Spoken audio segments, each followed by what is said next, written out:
Welcome to this class on state and local government. This is the first podcast, and I thought what I'd do is just talk about myself and tell you some things about the class. So let's get started. My name is Joe Gaziano, and I've been teaching political science at Lewis for about 45 years. I moved to New Mexico about 5 years ago, and so I've been teaching online, a couple of classes each semester ever since then. And so I just wanted to, give you some idea of who I am and so on. Here I am with Jackie and our two dogs, Praja and Lotus. Jackie's holding Lotus, and I've got Praja. And we're standing in front of our house. Here we are sitting in front of the house. We're on the steps as you enter in the house, and the two dogs are, again, she's holding Lotus and I'm holding Praja. Here we are in the meditation room. We don't have the cushions down. We just are sitting there, and the dogs are with us. Normal circumstances, the dogs are not really allowed in the meditation room.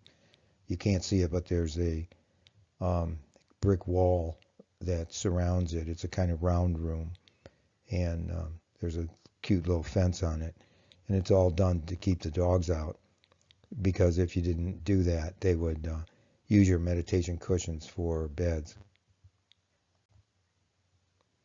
Here's a picture of Santa Fe. It's a downtown picture. I think this picture, I got it off the internet, but I think it came from I've seen it on a card anyway, those postcards. And it's the plaza. The plaza is a real pretty place. It's kind of like 19th century architecture here in Santa Fe. Santa Fe is also the capital of New Mexico. New Mexico is a very small state. There's only a couple of million people here. And Santa Fe itself is about 65,000. The biggest city in the state is Albuquerque with 150,000. So it's really pretty small. And if you got rid of the two cities, Albuquerque and Santa Fe, it would be pretty much a small rural state. Anyway, that's kind of an idea of New Mexico. I'll be talking more about New Mexico when I compare it to Illinois and other places when we're talking about individual states. Something about me personally, here's some characteristics I have. Doesn't really explain me, but it gives you some idea of some of the things about me, maybe some of the things that are somewhat different. I'm pretty much a liberal or progressive, although I don't like labels, because I'm not sure I fit the labels all the time and on every issue. The second thing is I'm a vegan. That is, no meat, dairy, or eggs.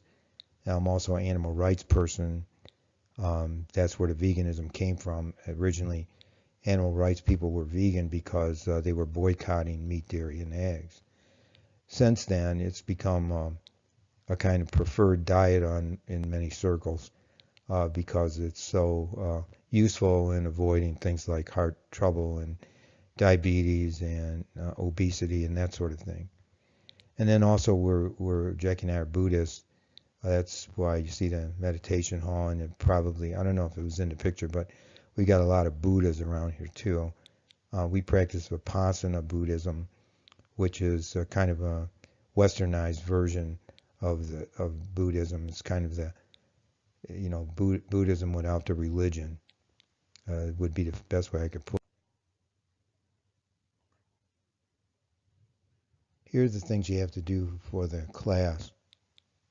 There's, and what I mean for the grade in the class, there's weekly essays, 4 questions every week. There's paper projects every other week. There's civic engagement exercises. You have to do 4 of them throughout the semester. And you have to post on the discussion board. And there'll be 5 of those times you have to do that during the semester.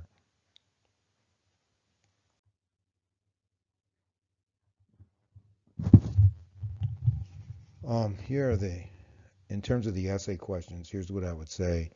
Read the material in the book and the notes.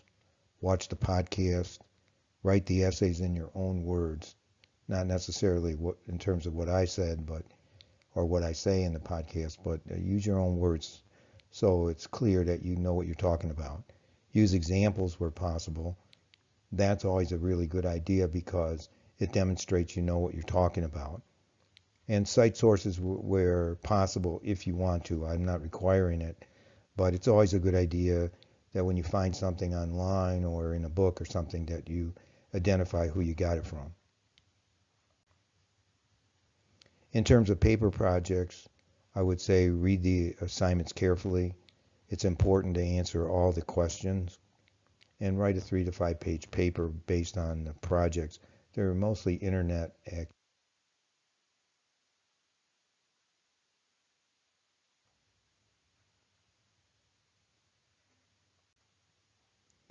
In terms of civic engagement projects, these are projects you report on.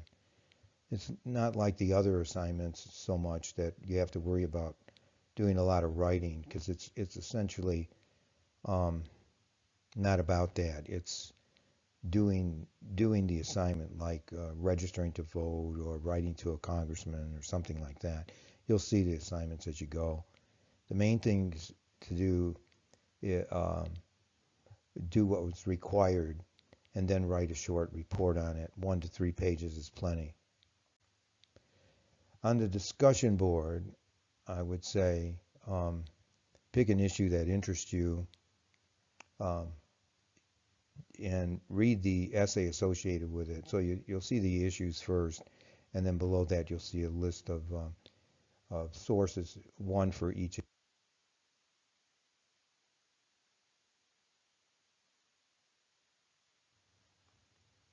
Read it before you get started writing. If you like, you can write a response to something that someone else has written.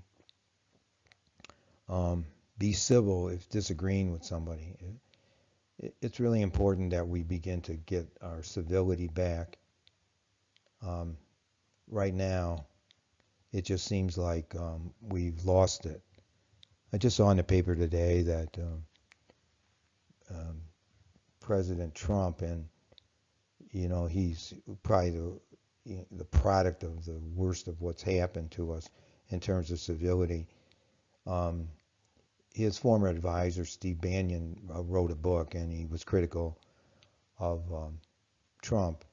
And so Trump just laid into him, talked about that he may have mental illness, and he's not honest, and all these kind of things, rather than talk about the issues that we're supposed to be talking about in the civic arena.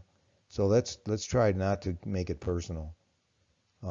As I said here, never make it personal, and try to be as objective as possible. Back in the old days when I was a kid, liberals and conservatives oftentimes argued with each other, but it almost never got personal. Okay, something about grades. The weekly essays are, there's 15 of them, and there's 16 points per essay, so that comes to 240 points. Civic engagement, we're going to do 4 of those exercises to work.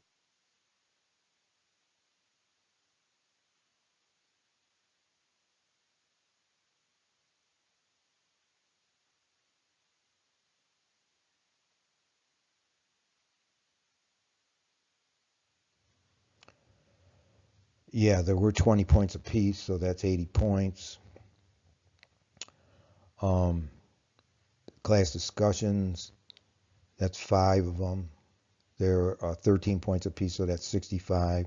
And the paper projects, there's 7 of them, 10 points each. That's 70 points. So if you add all that up, it's 455 points for.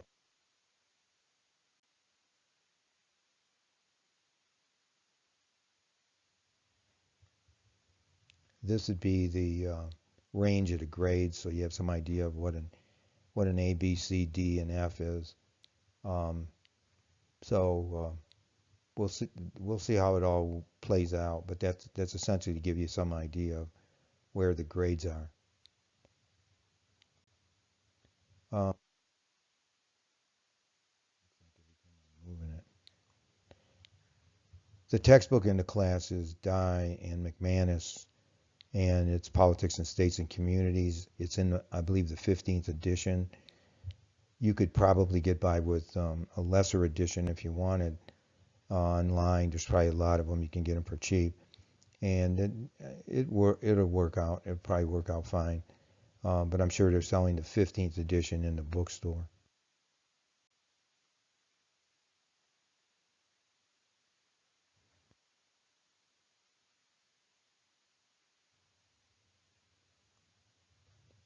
The class is on state government. Here's a state capital, and on local government. Picture of a city hall. We'll be talking a lot more about that as we go along. The content. So the content